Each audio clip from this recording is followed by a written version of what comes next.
Just before we get started, I want to start off by saying I thought there was an agreement that there was no magic allowed. And I feel like there was still some kind of magic used in that main event. Um, and nothing was sadder, in my opinion, than seeing Yuri with a broken antenna at the end of the night. Uh, yeah, let's get into it. Step in the ring, feel the adrenaline rush, going fist to kicks, the pain we can't hush. And then they find us, we're the real tough guys, breaking down barriers, we aim for the skies. Into the octagon, like a warrior I stand. Train blood, taking hits as I command. The art of combat, I'm ready to go. Submission, knockout, that's how I flow. Unleashing the fury like an untamed beast, locked in a cage where strength is released. Striking precision, grappling with might, the golden octagon. The stage we ignite.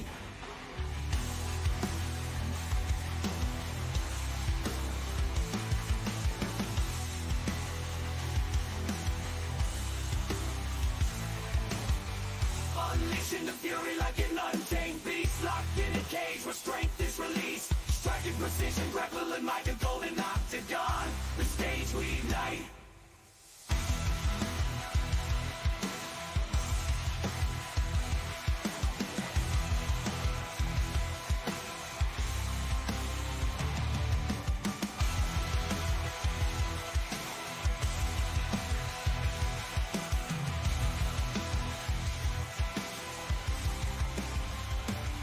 And we are. I don't want to hear that.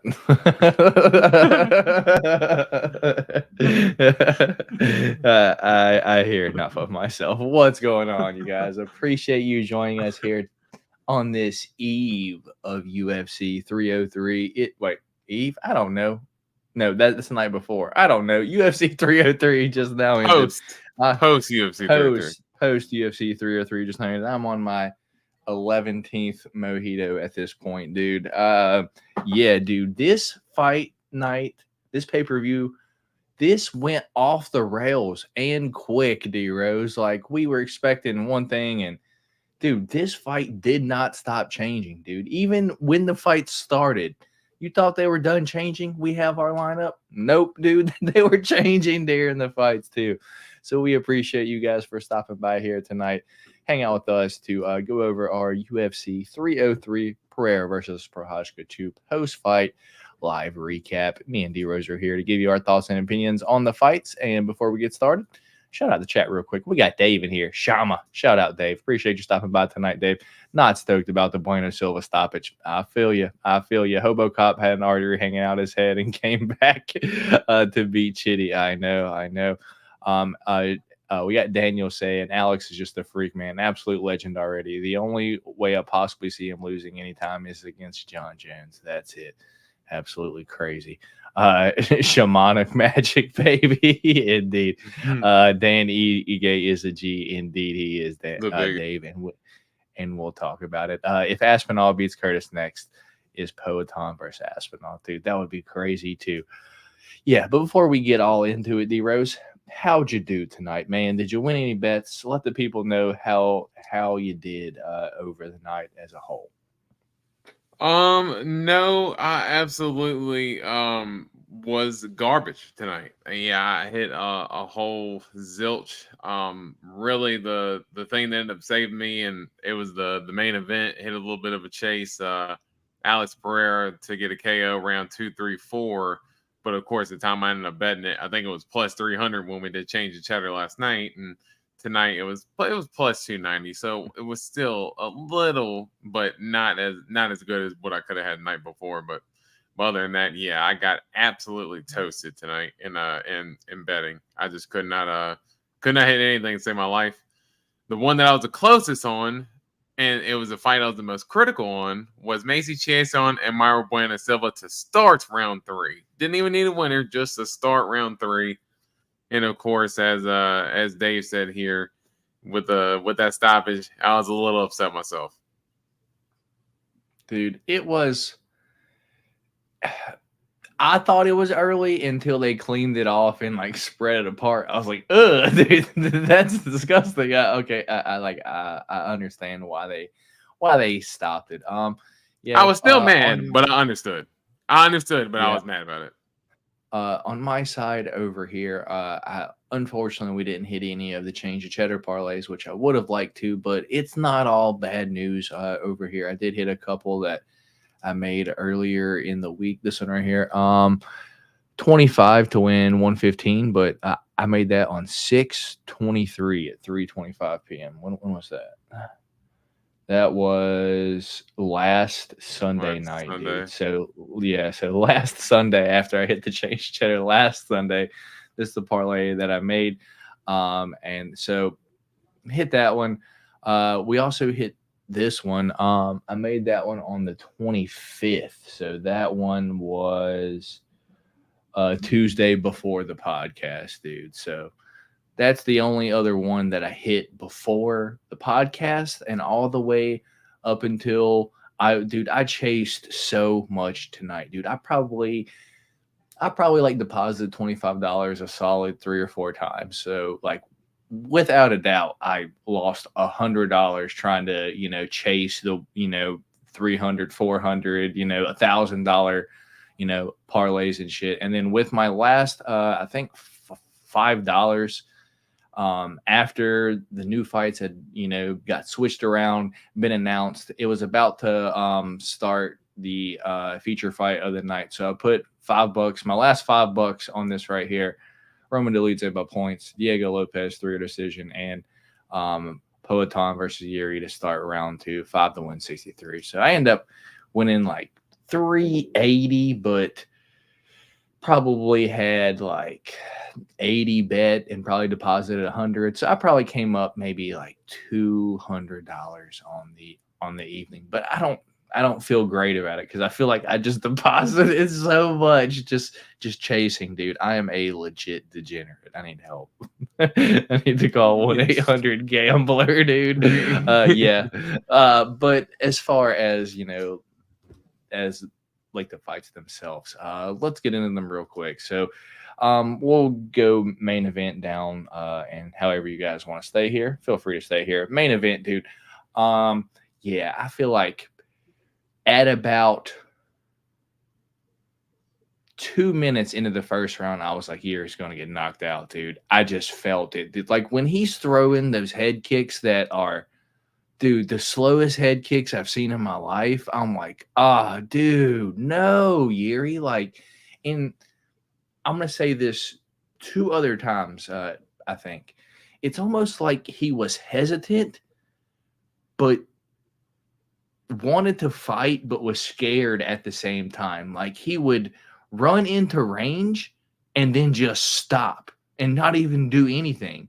And Yuri's defense is non-existent. So he would just run into range and just stand there. I'm like, oh no, dude. And so I was just praying for it to start the second round so I can hit that like 1 bet, dude. I was like, please let me start. Please let this start the second round.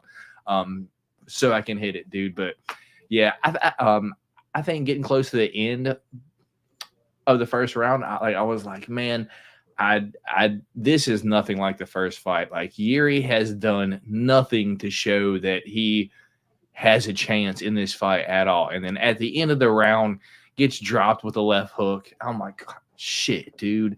And then 13 seconds into the second round, dude, he gets hit with the head kick and just broke his antenna, dude. Like he was like walking around trying to like fucking stumbling around the octagon, dude. And his antenna's like off to the side, dude. I just felt so bad for Yuri. He's one of my favorite fighters, one of the most exciting fighters there is, dude. But I have to be honest, I was sitting on my couch and at no point did I like jump up. Was I like, here we go, Yuri, or anything, dude. It was just a flawless performance for Alex, dude. So pass it to you. What do you have for the main event, man? Yeah, kind of ended up playing out similar to how I thought it was going to play out. Yuri's defense, as you said, just non-existent, man. And I had even saw like an episode of Embedded this week where Yuri was training with his hands deliberately down because he was training in a pool. and he was training, kind of throw his punches faster from his waist. So, I understand trying to throw them punches quicker, but man, that doesn't matter when you leave your hands down and you don't have the greatest head movement, and you're going to leave yourself on a target for a guy like Alex Pereira just to be able to tee off on.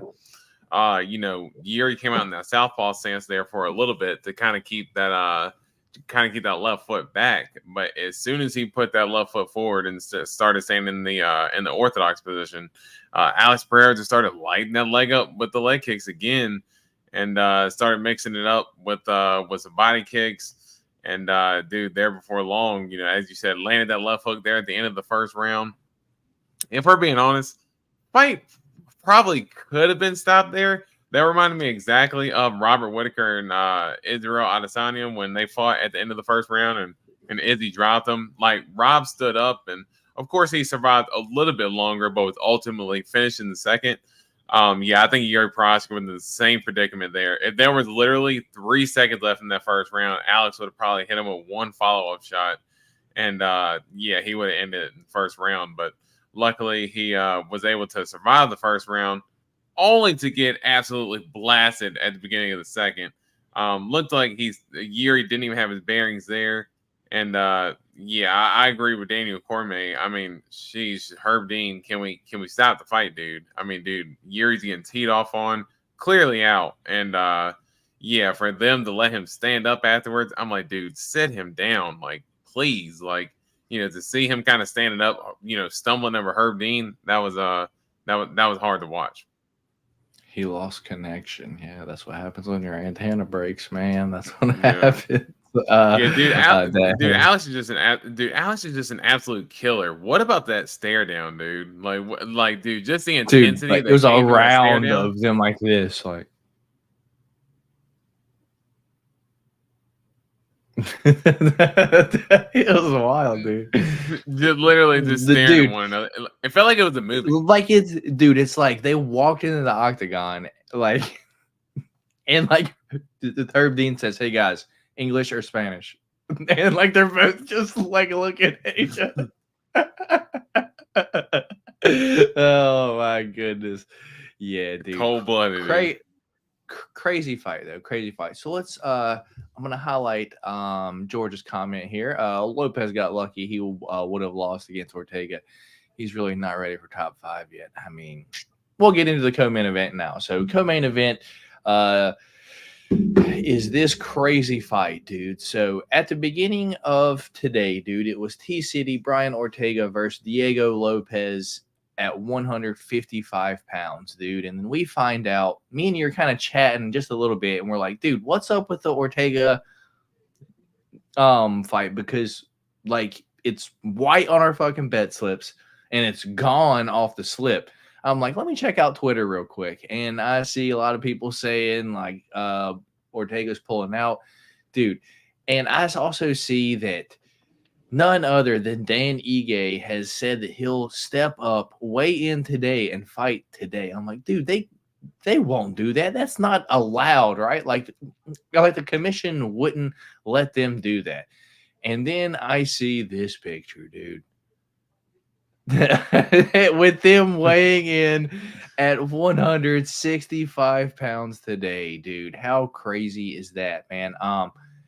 Dude, what a absolute dogfight. Dan Ige never been finished, I think, at all. And to take the fight on 4 hours fucking like notice, dude, shout out to these guys, just because it's like neither one of these guys prepared for either one of them, and they went out there and gave it their all, dude. Round 1 and 2 I think was pretty clear for Diego, and round 3 Dan 50K come back because he knew that's what he had to do, because he lost the first 2 rounds, dude. Both fighters gave it their all, dude. And with all the shit that Diego Lopez went through like this week, how can you say that he's not ready for top 5, dude? He was preparing for T-City for like 2 weeks now, and then gets it swapped around to a completely different opponent last minute. Like, Dan Ige's boxing is, I don't want to say Yeah, fuck it. Danny No, Gay's it's way boxing is better. way better than Brian or like In terms of Ortega's Ortega's the boxing. better overall fighter, but Yeah, Ige's and he has boxing way is more, definitely better. and he has way more power, dude. So Mm-hmm. for Diego Lopez going through that fight, getting hit in the throat, dude. So like the whole fight, he was like, dude, what's wrong with my neck? Like apparently he got hit in the Adam's apple. I got the Dan Ige punch, dude. How fucking shitty is that, man? So, dude, shout out to everyone involved in this fight, man. Every single one of them here. Shout out every single one of you, dude. Makes me more a fan of Dan Ige because I mean, you know, who doesn't love Dan 50K? You know, he goes out there, wings hooks, throws power, dude, and knocks motherfuckers out, dude. How can you not be a fan of him? But it's not like he was on my top of top fandom, dude. But I definitely gained some fandom for Dan 50K with him stepping in on 4 hours notice, dude. How fucking nuts is that? And once again, shout out Diego Lopez, dude. He went through shit this week, dude. And guess what?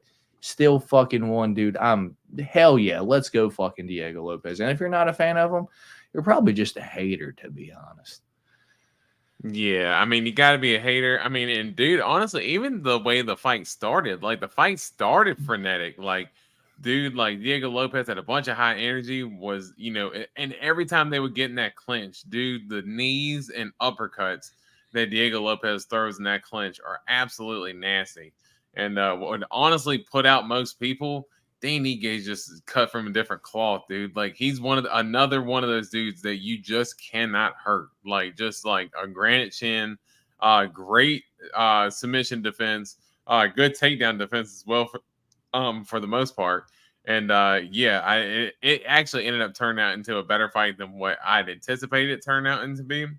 And but I thought it was clear that Diego Lopez won the first 2 rounds, and then in terms of that third round, yeah, I thought Diego Lopez did gas out there a little bit, and Dan Ige just, as you said, had to throw a Hail Mary there because he knew he had to. But I also wonder how much did really Diego Lopez, this dude has basically made. I know he didn't weigh in at 145 the other day, but he basically went to bed at 146. He went to bed at 146, and then he woke up, was told that it was going to be 155. Goes back up to 155, and then I'm sure he probably rehydrated over 165. So then they call him and say, oh, well, now we're going to do it at 165. So now he has to go through another weigh-in process, even if it was just a few more pounds, just a fluctuation in his body over the last few days. I'm sure that probably did take a little bit of a toll on his gas tank going into the fight. So while Dan Ige probably cut no weight at all because he's not a big guy. Right, yeah, exactly. And let's not forget that you know, Dan Ige was preparing for a fight with Chepe coming up next month. So he did take the fight on 4 hours notice, but Dan Ige has been getting ready for a fight. So I you know, I don't want to just completely discredit you know, Dan Ige for doing what he did, but you know, just saying that Diego Lopez has kind of gone through hell over you know, the past few days. So I still think he's going to be one of those guys who are going to be competing at the top of the division. But yeah, Diego Lopez, you know, just fought a really tough guy, and Dan Ige, a guy you can't put away, and ended up turning out to be a really good fight. And shout out to Dan Ige, dude, just because yeah, there's not a lot of dudes who are going to take that type of risk on as we said, 4 hours notice, man, for him to come in and save the card for the co-main event. And actually put on what was probably in terms of the main card, probably the most competitive fight. Yeah, it was it turned out to be a really good fight, and shout out to both dudes. Indeed. What's going on? NFT Stars here. Glad you were stopped by here tonight, hang out with us late on this Saturday evening, Sunday morning, whichever you want to look at it. Mid says mad respect for sure. Lopez said, I like Lopez, but he's not ready for top 5. A little more time. I don't know. I hope a lot of people have your opinion on him, because in his next fight, I will continue to bet the shit out of him and make money on him, dude. Just proves my glorious King Adesanya's greatness. All right. So I guess feature fight of the night, Roman Dolidze, Anthony Smith, dude. Yeah, man, Roman Dolidze in there looked smaller. Like yesterday at the face-offs, I was like, roughly the same size. Today, dude, I was like, ah, shit, man. But Roman looked like the quicker guy that actually looked like he was maybe training. Anthony Smith literally looked like he just rolled off the couch, man. But maybe had a bad weight cut and just looked kind of slow in there. But I mean, Anthony Smith is getting a little bit older. But if you look at him against like the Ryan Spann fight and then this one, it's just two completely different Anthony Smiths. Like, I don't think he used one jab this entire night, dude. It's like he was just winging these overhooks. And then I find out like midway through the fight that these guys are friends and training partners, dude. Like, I was betting Roman Dolidze to finish, and maybe round 2 he had a little bit of a chance, but after I found out that, I was like, well, I'm glad I had one with him 3-or decision, because I don't feel like they're going to do shit, man. But Anthony Smith is the second time that I'm going to mention this. Dude, you can't just step into range and stand there, man. You have to, if you're going to step into range, you have to throw something, because if you're stepping into range and just standing there, you're going to get hit. And I feel like that's what happened pretty much the entire fight. Anthony Smith would just step into range, get ready to counter, but just get hit 2 times and then wing a punch and just miss it completely, dude. I have no clue what Anthony Smith was doing. And Anthony Smith won the bean eating for me, this evening. It made me not have to worry about who was going to win in the main event. What you got on Anthony Smith, Roman Dolidze? Yeah, well, Brian Ortega helped in part with that too, but we'll get to that. But yeah, I just thought in terms of this fight, I did think that Anthony Smith, he kind of started the fight the way that I anticipated the fight starting out. I thought Anthony Smith was going to throw a lot of leg kicks and try to gain the distance, and I thought Roman was having a little bit of rough time, trying to gain the range.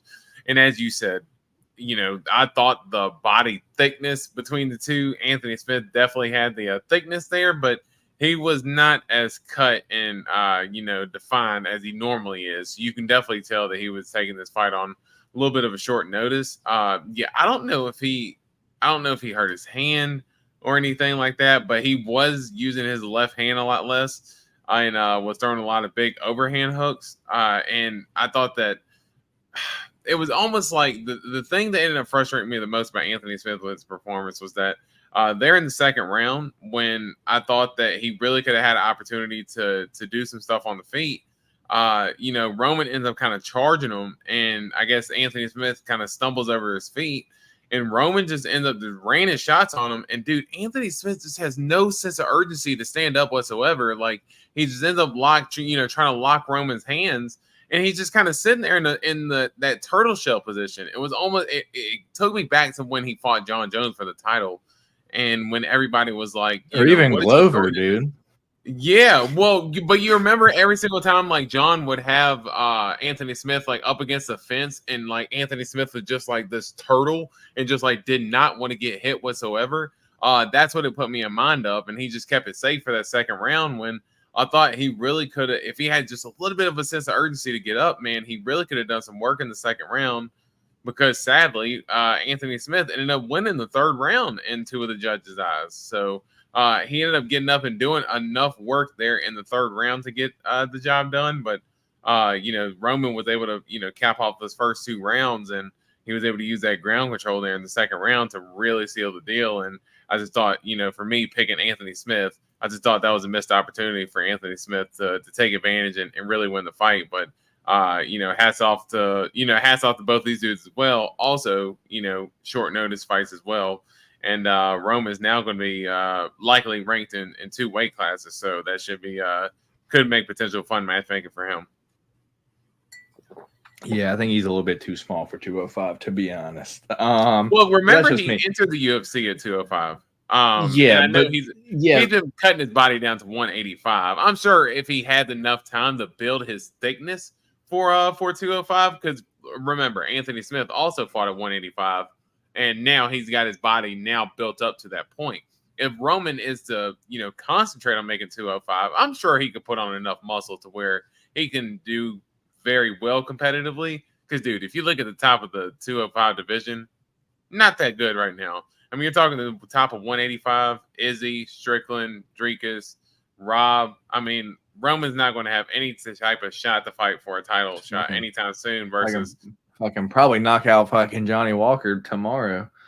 Yeah, exactly. Could knock out Johnny Walker, and all of a sudden he's in the top 7. So, or knock out Ryan Spann as well. One of the two, and end up getting ranked in the top 7. So, yeah, I'm sure he could have a lot more opportunity up at 205. Yeah, but Roman Dolidze gets it done.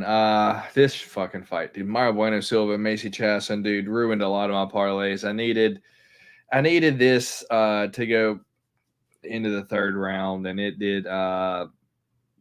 Second round TKO for Macy Chasson, dude, with the elbow over the eye, cut open Mario Bueno Silva. Yeah, anything here, dude. Dude, that was of course, the fight that I was most looking forward to. Mario Bueno Silva, I will say she was trying to throw some sneaky little strikes in there. You know, she was landing some nice 1-2s. She landed, you know, I think it was a spinning heel kick, a couple nasty elbows in the clinch. Yeah, she was doing some good work, and honestly, I will give them credit. There was a point in that fight a couple times, like a mix up in the first, and there was a flurry early in the second before the takedown, that they were standing like right in the center and just kind of just winging punches, throwing knees at each other. Yeah, just winging punches, throwing knees, elbows. Like, dude, they were scrapping there for a little bit. So I will give them credit. And of course, as we said, this fight, you know, busted my damn parlay.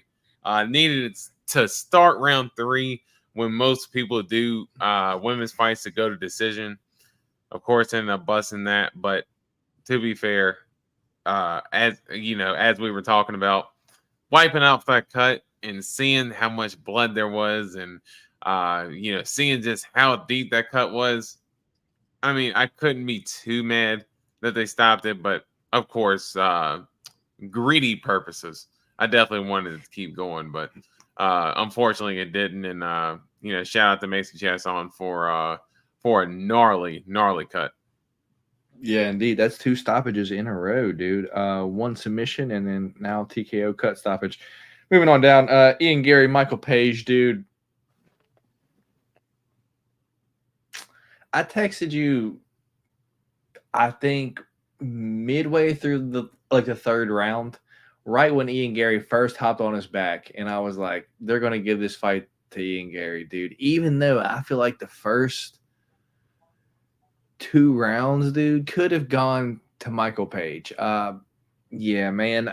This was a hard fight to judge. I feel sorry for the judges score in this one, because I don't want to say the fight sucked. It was just a lot of back and forth, man. Kind of slow. Ian Gary for sure trying to get the takedown, but it was like half and half. Michael Page piecing up Ian Gary, and then Ian Gary getting the takedown and a lot of control, going for a sub, man. So Ian Gary maybe gets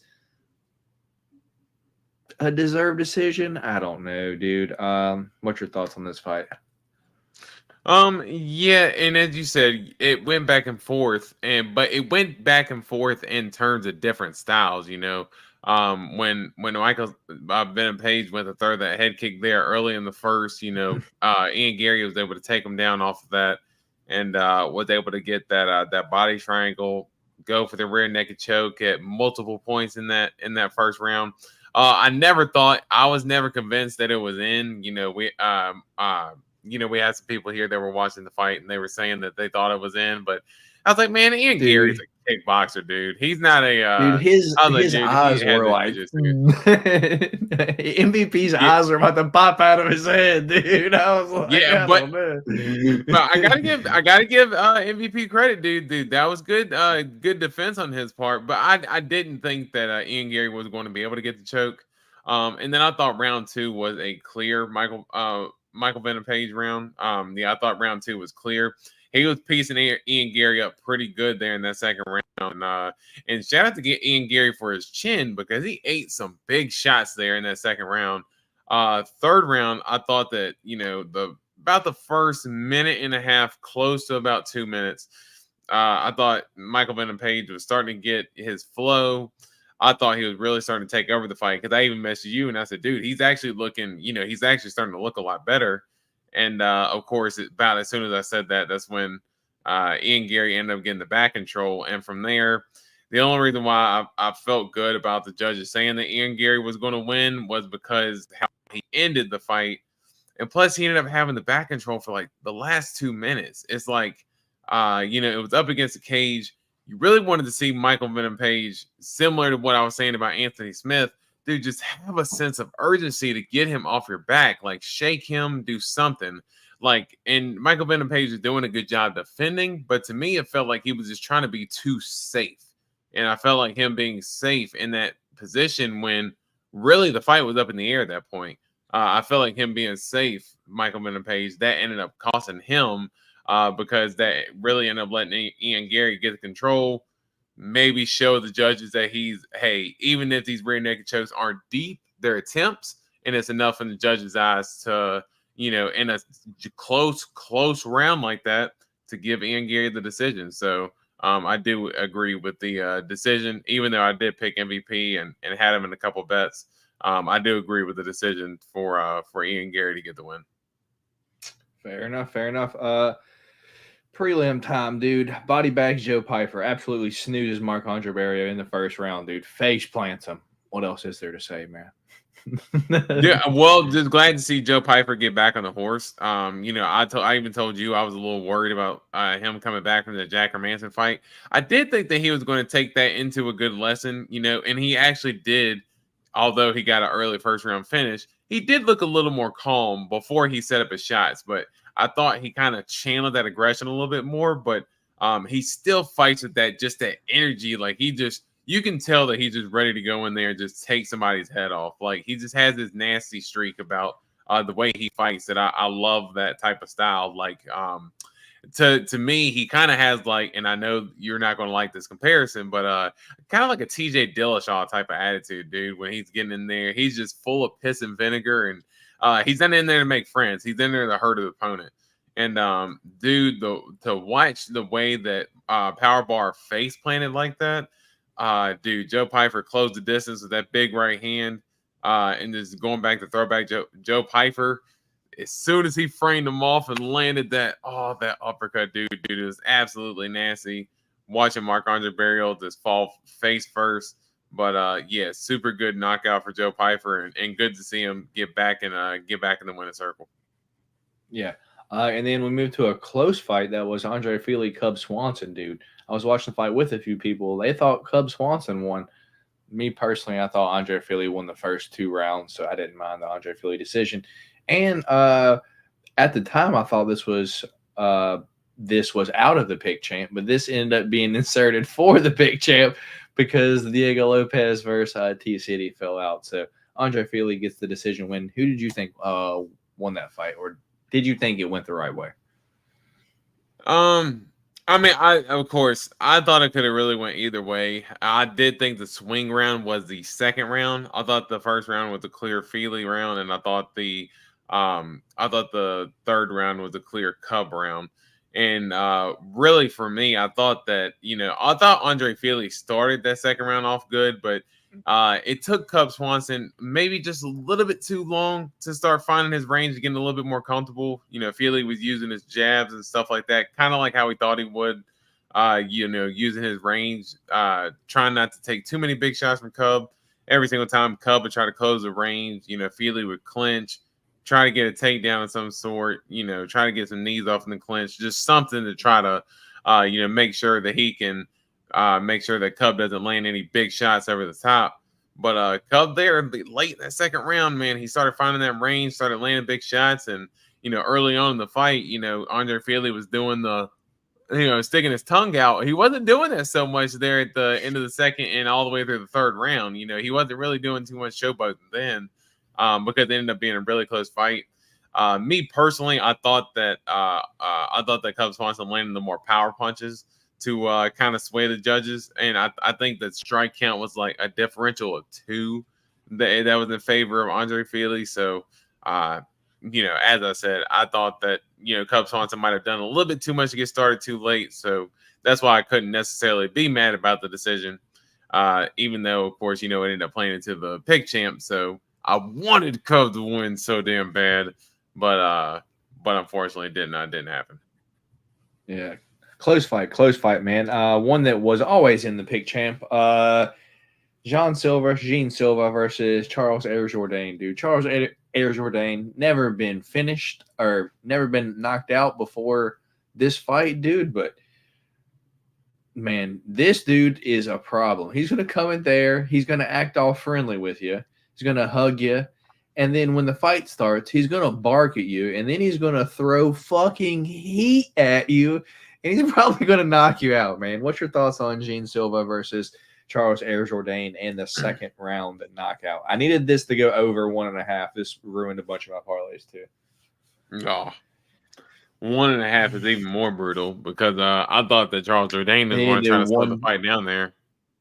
Yeah, it ended 1 minute 22 seconds into the second round. Yeah, I thought that he was trying to use a little bit more wrestling at that point to try to slow the fight down, but he wouldn't get the takedown, but trying to get the clinch up against the fence. Charles Jourdain at the beginning of the first round, dude, he looked super sharp. I'm not gonna lie, I'm saying about the first 2.5 minutes of the fight, I'm like, oh yeah, Charles Jourdain's about to cruise to a decision win here because Gene Silva's having a tough time closing the range.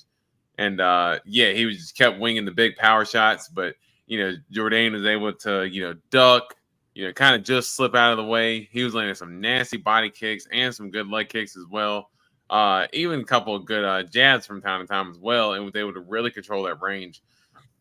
But it was off of I think it was when Jourdain went to go in for a left hook, and Gene Silva ended up throwing one of his own. And landed a big left hook that dropped Jourdain. And as I was telling you the other day, I'd never seen Jourdain hurt in his career up to that point. So actually seeing him get dropped like that was super surprising.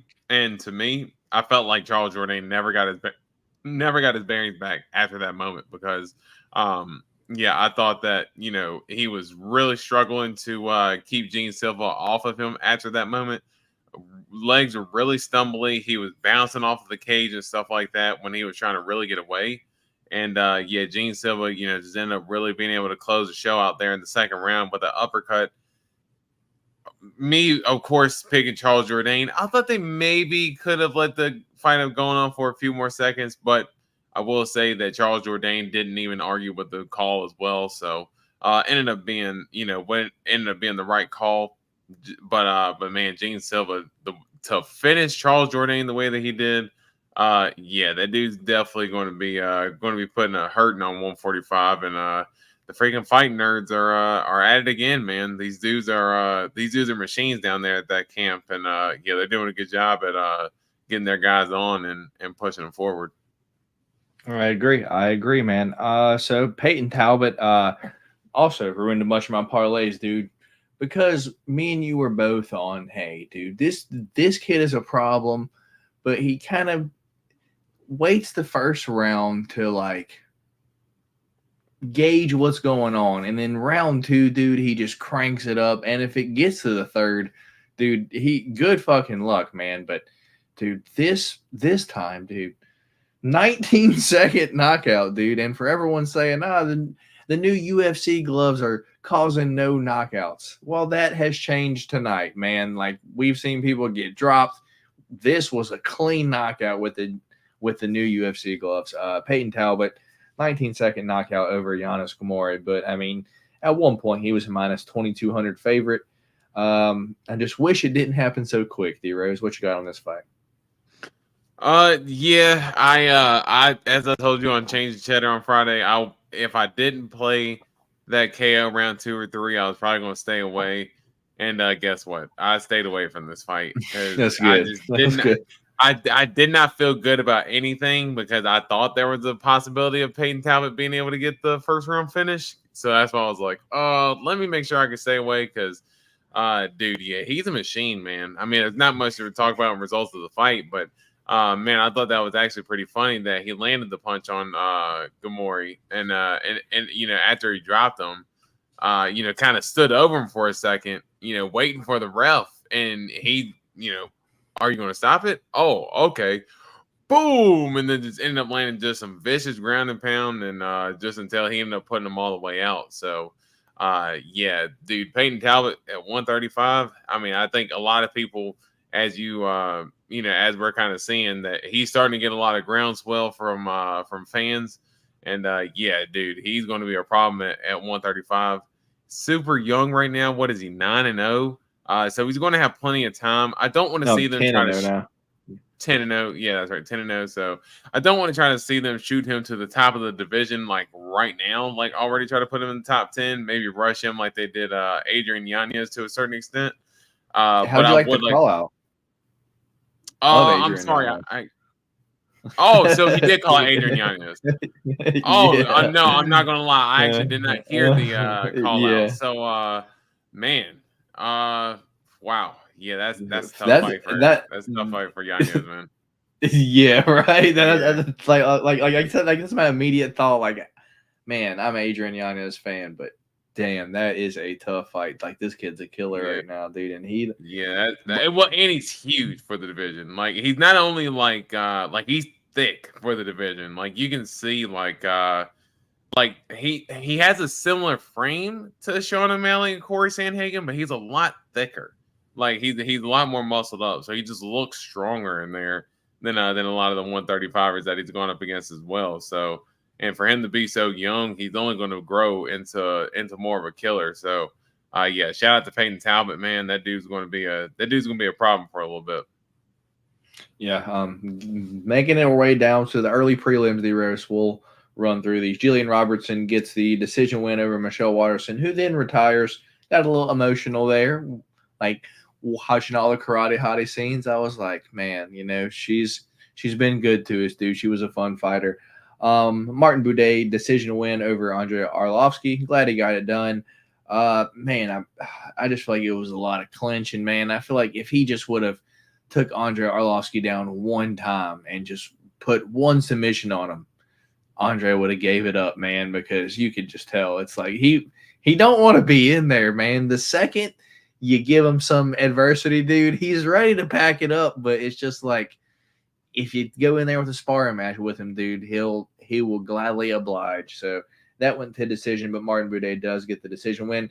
Ray Sayara gets the decision win over Carlos Hernandez. First two rounds clear, but that third round was getting a little hairy. And the first fight of the night, and the last time I will mention, Ricky Simone versus Vinicius Lockdog Oliveira. And, what Vinicius Lockdog Oliveira did was walk in there, look at Ricky Simone, and basically say, Right here.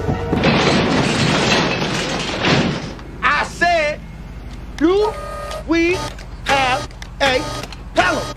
Huh? basically did that, dude. And once again, Ricky Simone would walk into space, dude, and just stand there, man. I'm like, dude, what are you doing? It's like he would just go into space and was just hesitant to throw anything, dude, and then he would just get lit up, dude. So easy decision win for Lockdog Vinicius Oliveira there. Anything on the early prelims that you would like to talk about before you eat your beans, D-Rose? Yeah, Vinicius Oliveira, man. Yeah, I thought that fight played out. I was high on him all week, and I thought that the only thing I hate is that I did not bet him straight up. I had to put it in a parlay. Of course, that didn't end up hitting, but wish I had to bet him straight up. But I was high on him all week. I think he's going to be another guy at 135 as well. Not to say that he's going to be championship level, but I think he's going to be a guy he's going to be putting on fun fights, man. I like his style, hands down, but still, kind of able to control the range a little bit. Throws a lot of power shots too, but really seems to maintain his cardio. Nasty leg kicks. Yeah, I like the way that he throws his leg kicks and combinations as well. So. But yeah, Vinicius Oliveira, dude. Yeah, I think he's going to be a dude that's going to be every time we see him on a pay-per-view card, we're gonna be like, oh yeah, we got to make sure we watch one of his fights because he's very entertaining, and I like watching his fights, man. Yeah, dude. Locked August for sure a fun one. So let's get into this bean eating time, dude. Let's change the banner because there's no fights this upcoming weekend, so we will not be here Wednesday for the podcast. So D-Rose is going to go ahead and get the bean eating out of the way. So our 5 different fights this past weekend, but last night were Ricky Simone versus Vinicius Oliveira, where I went Ricky Simone and you went Vinicius Oliveira. And then the next 3 are all me. The next one is Charles Air Jourdain versus Gene Silva, where you went Charles Jourdain and I went Gene Silva. The next one, which wasn't originally in it, but ended up getting thrown in there, was Andre Fili versus Cub Swanson, where you went Cub Swanson, I went Andre Fili. Our 4th different one was Anthony Smith versus Lionheart, in which I went, Anthony Smith versus Roman Dolidze, where you went Anthony Lionheart Smith and I went Roman Dolidze. So that secures the best 3 out of 5 for me, but it wasn't all good news because our last one was Yuri Prochazka versus Alex Pereira. And you picked Alex and I picked Yuri. So I picked incorrectly on Alex and Yuri and Oliveira and Simone and got all the middle ones correct in between, D-Rose. So the beans are for you, man. Hopefully you get 2 bad ones. We said we was going to do the bean eating Wednesday, right? There ain't no bean eating Wednesday because there ain't no podcast Wednesday because you don't want to do it because there's no fights. I thought, I thought we were doing this Wednesday. That's what you said. You said you didn't want to do a podcast Wednesday. We could have easily done it, midway through the year, a little recap, but nope, it's okay.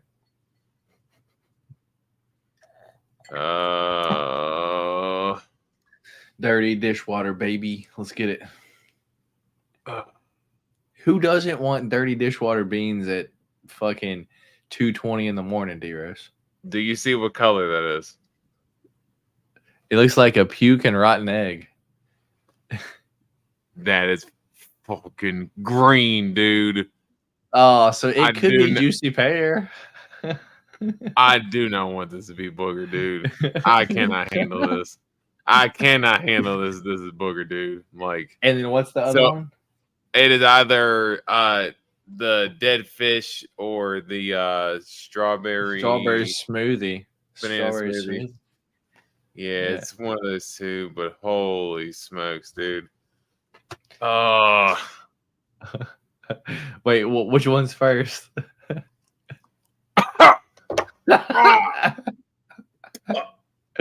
Must have been pear.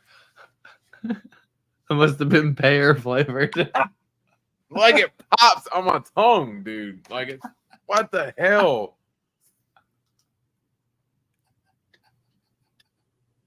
Dude, that is the worst shit in the world, bro. Like that is. It's pretty bad. I'll give you that, dude. No, it's the worst. It's not bad. It's the worst. I had it. It's like an old booger underneath the desk for about 25 years, and then someone decided to make a jelly bean flavor from it.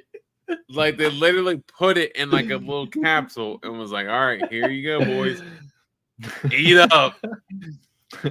All right, is it gonna be strawberry smoothie for the next one or dead fish? Let's go dead fish. Let's go dead fish. Dead fish. Dead fish. Dead fish. Dead fish. Dead fish. Dead fish. Dead. Wait, he's really taking it in. You're like, I don't know what that is. Honestly, I didn't for a second. I was like, what the hell? I'm still so like traumatized from the booger. And I was like, dude, it's bad. I don't know. Yeah, like I mean, this one's still not that great, but dude, it's so much better than dead fish, though. 1,000%, because that dead fish is pretty bad too. But dude, that booger, holy smokes! Yeah. With that being said, that's pretty much everything we got. Let me get to the comments that I missed out on. Ordered an auto card on eBay. eBay says delivered Friday. We still haven't seen any suggestions. Yeah, eBay's weird with their tracking. What happens quite often is eBay will say delivered when it gets to your local post office. So give it, two or three business days. So give it like I I, I would say it's till like Tuesday to get to you because eBay's weird with their tracking like that for some reason. Uh, Talbot, Peyton Talbot rookie card inbound. Yeah, I cannot wait for him to actually get a card. We already pulled that one up. George says, "Eat the beans and must not spit it out." Hell George no, hasn't not that tasted booger. them, dude. George hasn't tasted them. Only Austin in the chat has been brave enough to order Bean Boozled, the 6th edition, and try these flavors. They are terrible. Is 22 Chronicles Blasters? No, do not buy those. Do not buy 2022 Chronicles. 23 Chronicles is good, but stay far away from 2022, 2021, and 2022 Chronicles. Those are both very bad products. Yeah. With that being said, short notice, fight all the chaos leading up. Diego and Dan still put on a great show, definitely, without a doubt. Roger, thanks for stopping by tonight, brother. We are just heading out of here tonight. If you guys missed any of the recap, feel free to go back, rewind, watch any of it that you wish. We opened up with, how we did betting wise starting out the night, and then we started at the main event and went all the way down prelims. And also, once again, thank you guys all for stopping by, hanging out with us here tonight. If y'all haven't already, hit a thumbs up button for your boys. And I usually will say you'll catch us Wednesday for the podcast, but there's going to be no podcast this Wednesday because the Rose doesn't like you guys. So with that being said, you can catch me here tomorrow, or probably in some hours. I'll be here live doing the giveaway for following the Go Bulls and predicting the fight correctly. So everyone that predicted Alex Pereira will be entered into to win the giveaway that I have going on. That's ended, and we'll be drawing tomorrow. And then catch me live here Monday night for the Monday recap and the predict the fight game for that we posted tonight after D Rose picked Diego Lopez versus Brian Ortega, and then it fell out. So I had to scramble, re-upload all new shit, but we still got all the entries. So that's good. So that'll be Monday. And then, no fights this upcoming weekend. So, you guys will be getting a little break from old Matt and D Rose for just a little bit, like, I don't know, 7-10 days, some shit like that. But with that being said, we truly appreciate all of you guys for stopping by here, hanging out with us here tonight.